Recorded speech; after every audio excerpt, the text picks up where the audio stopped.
what 5% yields could mean for markets. Going to go through the historical correlation between high interest rates in the US and prices for stocks, for gold and crude oil, and for US dollars, what it's meant for dollar relative to euro, yen, pound, and everything else.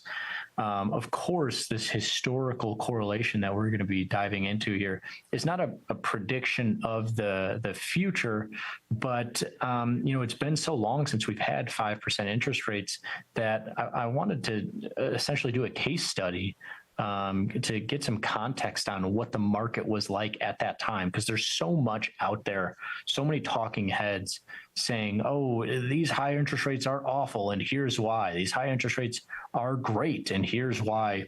Let's just take a look practically at what high interest rates have meant our 10-year yield is right there at 5%. It's been dancing back and forth. It's peaked its head intraday above 5%, but hasn't closed there as a function of U.S. Treasury data. But either way, these are the highest that we've seen 10-year yields, which is really the interest rate benchmark for so many parts of our economy, mortgages, car loans, and everything else. The highest that it's been since 2007.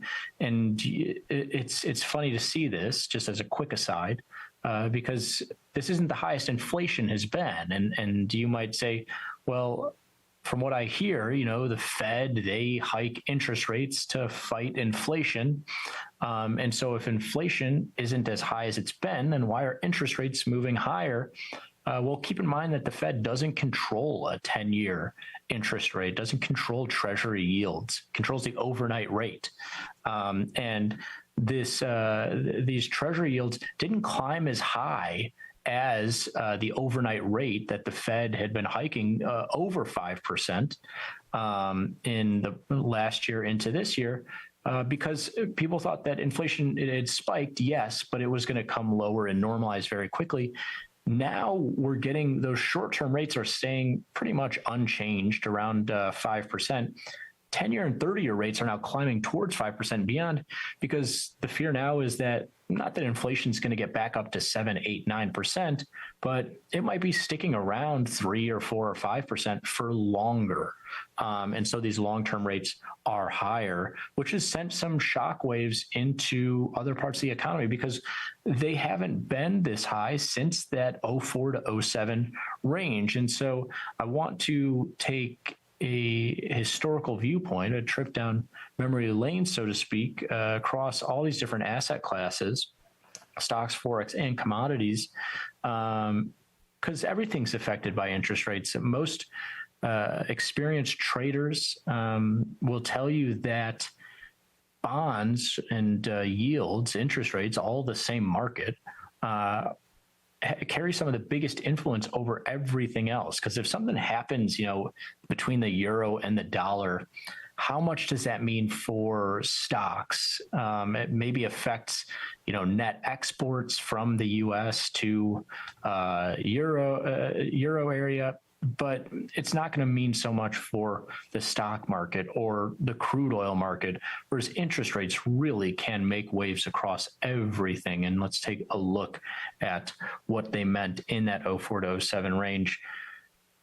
And it might be less important than maybe you thought. The stock market in that range was up pretty consistently. Here's the same time window, and also just as very quickly as a note, in this range, it was pretty consistently there between 4 and 6%. So around 5%, some weeks, some months being over 5%, some weeks, some months being under 5%.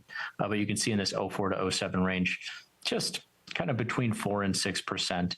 The interest rate obviously doesn't necessarily flatline at 5% for months and years on end. But yeah, in this time period, stock market, as you can see, kind of some of the most normal price action that you might expect, given that historical average returns are around 6-7% in the S&P. So from 05 or sorry, '04, '05, '06, and '07 to be up 33% in that span is actually very, very normal. And the market was able to get right there within close approximation of all-time highs for the S&P 500, of course, before the '08 financial crisis hit there, but it was able to regain a lot of what was lost during the dot-com crash of 2000 and 2001. And like I say, grow pretty consistently, kind of indifferent of high interest rates. Now, where you definitely see a pretty direct effect, and people are already showing a lot of statistics for home prices flatlining and coming off potentially a little bit. There's been a lot to say about the growing demand for rent versus buying homes, because mortgage rates are now the highest that they've been since the mid-aughts. Home prices in this time span was some of the only times that they were flat to negative. As you can see, pretty consistent year over year growth in home prices here, but in that span of '04 to '07, it definitely looks a lot different than the other times in this graph. And so you can probably correlate something there. And I think we're probably due for a little wackiness in this measure. We're already kind of starting to see it. Now, this was really surprising to me. I really did not expect this. I would have thought, okay, if you're going to tell me that interest rates are above 5%, that there's probably going to be reduced demand for crude oil. It's going to be hard to as a quick theoretical aside, high interest rates, it's hard to access cash. It's hard to fund growth initiatives, industrial initiatives, buying equipment. So many of these things are just harder to finance. And so there's probably going to be less demand for crude oil. And also, I would imagine that the attractiveness of gold is going to really take a hit, because gold is a non-interest bearing asset. It is just gold. It's a precious metal. It doesn't have a lot of practical use. It's a store of value that tends to rise when there's fear in the market, or it can be a hedge against high inflation. But then if interest rates rise, then maybe a bond is a better hedge against that inflation. But either way, would not have expected gold and crude oil prices to move higher pretty considerably in this time.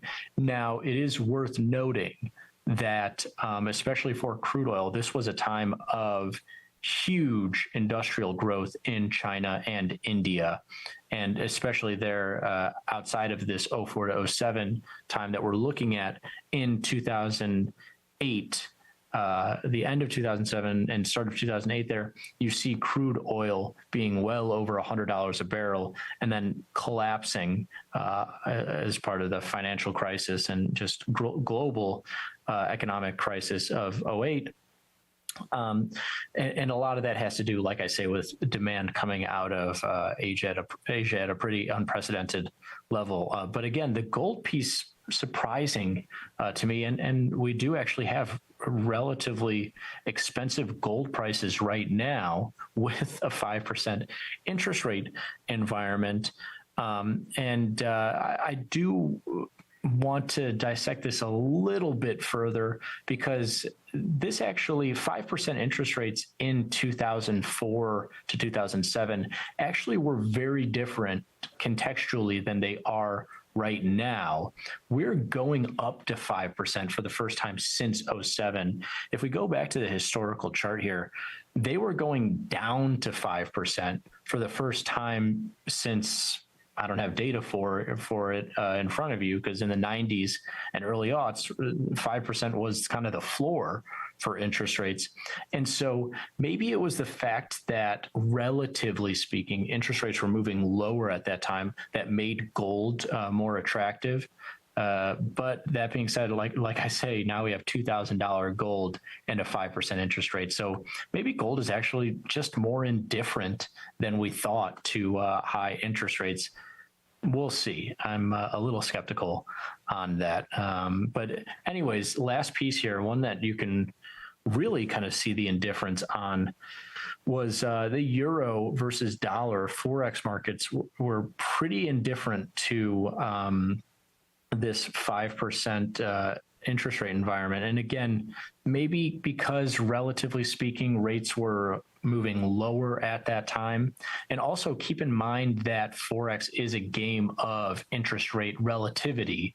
And so I would guess that at that time, European interest rates were higher than US, whereas right now, the euro is obviously historically low, around close to parity, around $1 there, and US rates are higher than European rates. So another one that's a little bit nuanced, but an interesting takeaway for me at least here is the overall indifference to this 5% interest rate environment.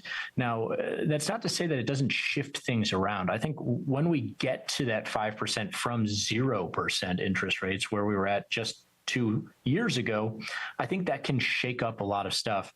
But if we're at 5% for the next year, 2, 3, however many years, a lot of these markets do end up moving on their own, right? I mean, supply and demand dynamics for crude oil, they're going to be there. European interest rates relative to US interest rates throughout the span of the next several years, they're going to have their own dynamics. Same goes for stocks. It might be harder for an Apple to access cash for different growth initiatives in a high interest rate environment, but they're still going to be looking to innovate in different ways. And there will be smaller companies that get bigger. There will be bigger companies that get smaller. So 5% interest rates have been very shocking for real estate and a bunch of other sectors. But historically speaking, market's more indifferent to it than you might think.